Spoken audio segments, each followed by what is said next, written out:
Right, everyone, good day, good day.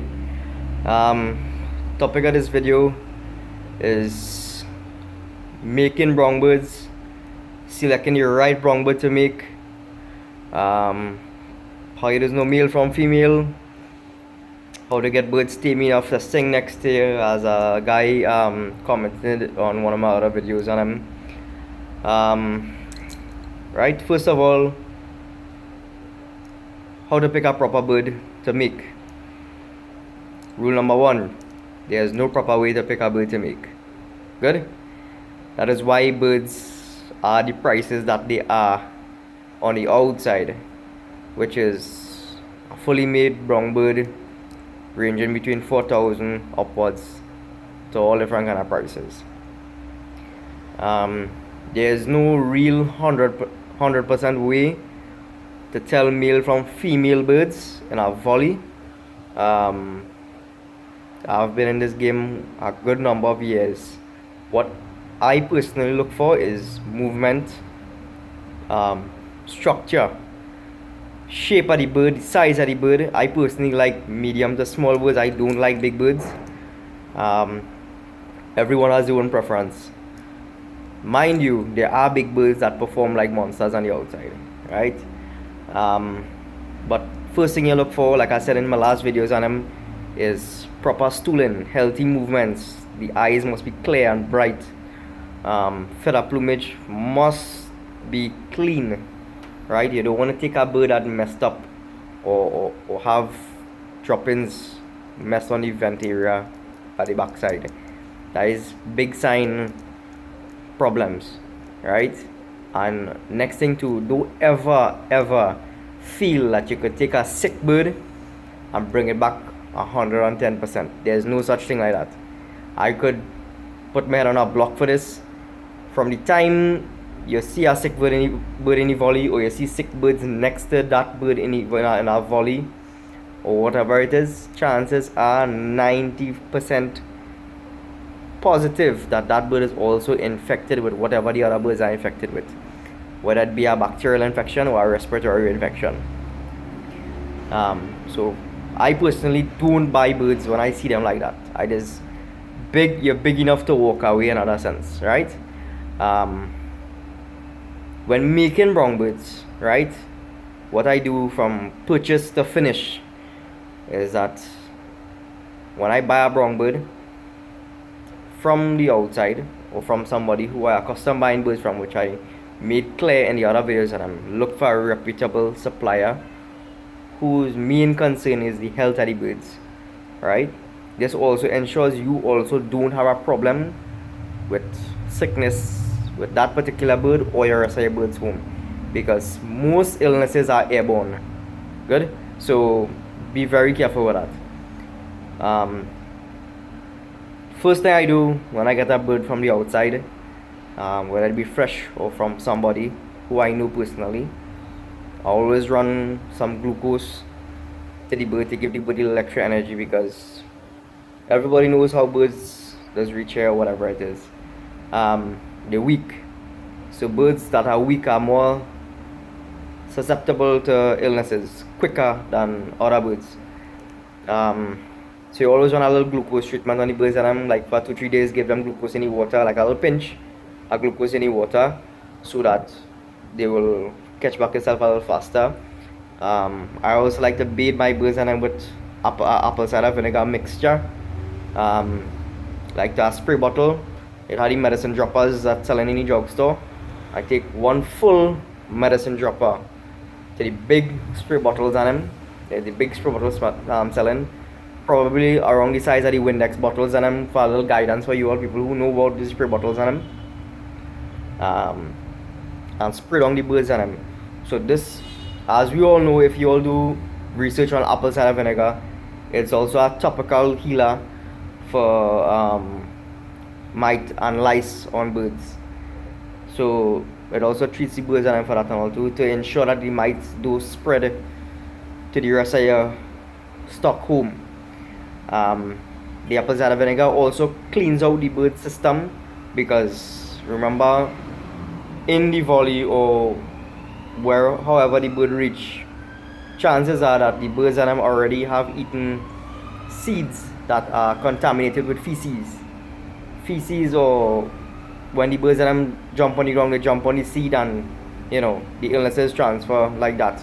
That's how most of them get coccidiosis, which is recognized by the green color in the droppings. Right, so I run that basic treatment in my birds, and I'm also too, you could cut a little piece of garlic, the garlic clove, cut a little piece, put it in the fountain of water for a couple of days. You'll know when the treatment is finished when you're you're using the same garlic clove to the fountain of water for the couple of days. You will know when the treatment is finished when you take out the garlic and it disintegrates when you take it out. Right, I just do that as a general treatment, and from there, clean water, clean seed, and I just suck down all my birds and them. Everybody does make birds different. I'm telling you all how I make my birds and them. Sometimes for the year, you could probably make between 12 to maybe 20 birds at a time for the year, depending on how your system is. If you have a proper system set up for your birds and them to learn whatever role you need them to learn. Keep in mind, not all birds will take role, right? So it's not your fault. It's nobody's fault if a bird doesn't pick a role properly. With respect to setting up your brown birds and I set up my brown birds and a little distance away from my teacher birds and now I personally have 6 teacher birds on my house. 2 in one corner, 2 in another corner, and another 2 in another corner.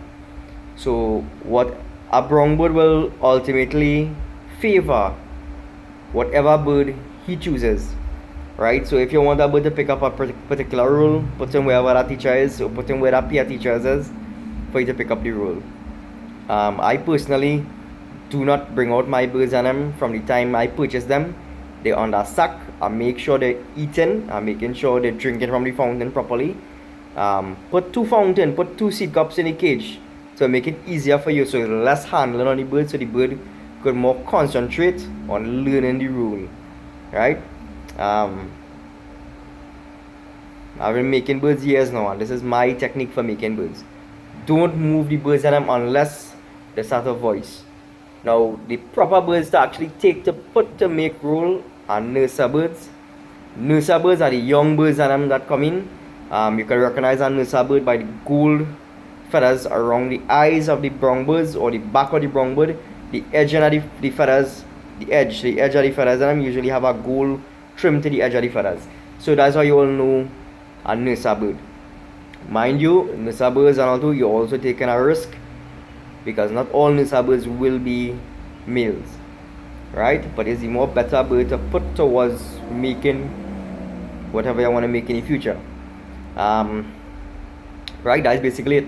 Only when I recognize my brown bird voicing or started singing harder in the house or battle back the birds and them, you will know what methods to use, right, to finish making out the bird. So that is my method, people. Everyone does make birds differently. Some just hang out the bird outside. I don't believe in that. I get a more performance by sucking on my birds. So that's about it there. Any other questions you all have, comment below in the video. Feel free to comment below in the video. Feel free to comment on UBA Bullfinch information page on Facebook. You can find it on Facebook. The admin is Alvin Kalawan. He will add you all to the Facebook page, and you can ask your questions on there. Just tag me in the questions, and I'm Nari Sibalak is my name on Facebook. So just tag me in it, and you all will find me on the page, and I'll address the questions on YouTube for you all to follow the videos. Alright. A guy was asking, I forgot. A guy was asking how to tame down a bird enough. That does only come with handling time, right? What most people do is incorporate the crab eye method, which is take the crab eye, feed the bird, take away the seed from the bird, and feed the bird with the crab eye, so the bird will get accustomed to seeing you as a source of food. So it wouldn't be wild as to beat up or whatever it is, because I see a lot of people using that crab eye method to entice the bird to come closer to the hand to get accustomed with your hand. So the bird therefore associates your hand with food. So once the bird associates you with food, it will start to calm down a little more and get more tamer and tamer as time goes by. to get them to sing next to you or close to you or in your hand or in the car, that only comes along with patience in the game. Everything does take time, but eventually a bird will do it. Not every bird will be able to do it. Every bird is different and unique in its own way. So everything does come with time. Time and experience just teach you all a lot. So just take your time. Fellas who want to train the birds like that, just pay attention to the birds, handle them on a daily basis, feed them for yourself, get them accustomed with you, walk them, talk to them. A lot of fellas just laugh when they see men talking to birds. It's really and truly not a joke when men talking to birds, because it's really and truly birds do pay attention to the masters. That is years of experience will tell everybody that a bird will always experience to his master. Just like our dog will respond to a owner, is the same principle, believe it or not. Right? So good day everyone. I hope you all enjoyed this video. I hope you all learn a lot from this video. Comment below what you all need to know. If you all like the video, please like it. Tell your friends to subscribe to the video. I will be doing a video every week from now on. So I hope this information helps a lot of the newcomers in the game. Right? Please be aware and all too that prices of birds may differ, right, due to the owner's perception. So don't get angry with anybody for calling a certain price for the bird in the future, please. I've seen a lot of that on Facebook right now and it's not nice. Right? So take care everyone. I'll see you all soon.